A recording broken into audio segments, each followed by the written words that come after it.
Nous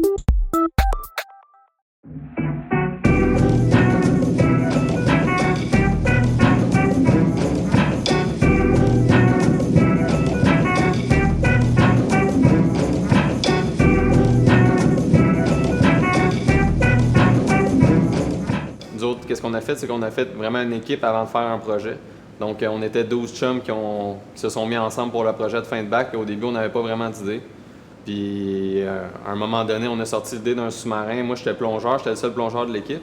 Puis, les autres gars, ils pouvaient pas vraiment avoir accès aux mêmes endroits que je pouvais aller voir en plongée. C'est sûr que ça les intéressait, mais ils n'étaient pas nécessairement intéressés à commencer à prendre des cours, s'équiper et tout. Fait qu'on a sorti l'idée comme ça d'un sous-marin pour que je puisse les amener avec moi à ces profondeurs-là.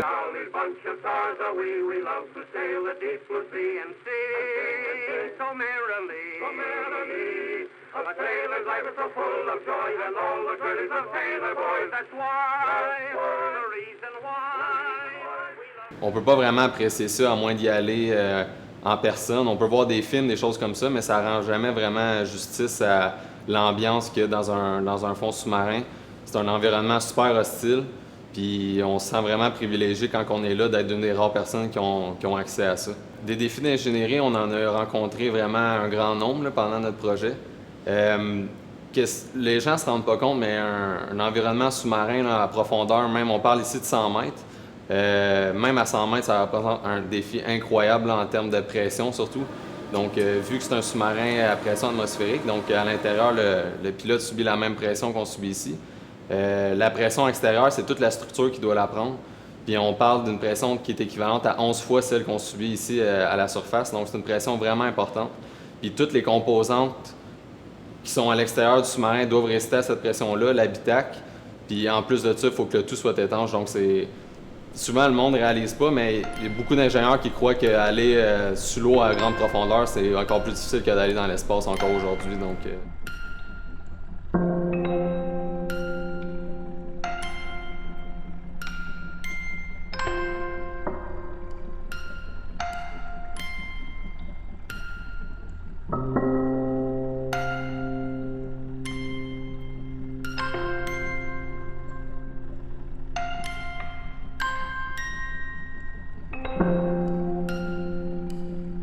Et nous, qu'est-ce qu'on compte faire avec ça? C'est vraiment partir suite à notre bac. Là, en janvier, on va terminer, puis on va partir avec ça, puis on va continuer les tests de notre propre côté.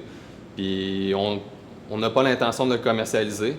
C'est un marché qui est très petit et qui est difficile d'accéder. Donc, c'est vraiment pour nous qu'on a fait ça. Puis, vu qu'on est vraiment fiers du résultat, on va poursuivre les tests avec ça pour se faire du plaisir. Il n'y a pas beaucoup de personnes qui fabriquent des sous-marins dans le monde. Donc, c'est un peu compliqué de ce côté-là. Côté référence puis documentation, on est vraiment parti de zéro. Pour vous donner une idée, là, le document qu'on a pris, là, qu'on appelle le Bosby, c'est un peu la Bible pour les concepteurs de sous-marins. C'est un livre en noir et blanc qui date des années 50. Là, puis c'est ça que la plupart des gens se fient là-dessus encore. Des sous-marins équivalents sur le marché, on parle de prix de vente qui oscillent entre 600 000 puis 2 millions à 3 millions même. Nous, c'est sûr que là, on l'a fait avec 115 000 vu que ça compte pas notre temps, si on le vendrait, probablement qu'on le vendrait entre 4 et 500 000 là, approximativement, là, sans avoir fait une grosse analyse. Mais on est moins cher que ce qu'il y a de comparable en ce moment sur le marché pour aller à ces profondeurs-là. Mais c'est ça, en fait, c'est ça la principale raison qui fait que le sous-marin n'a vraiment pas coûté cher, c'est qu'il n'y a pas beaucoup de pièces machinées dans le sous-marin, puis les quelques pièces machinées, c'est vraiment pas des pièces de précision. Je dirais 85 % de nos pièces sont découpées au laser.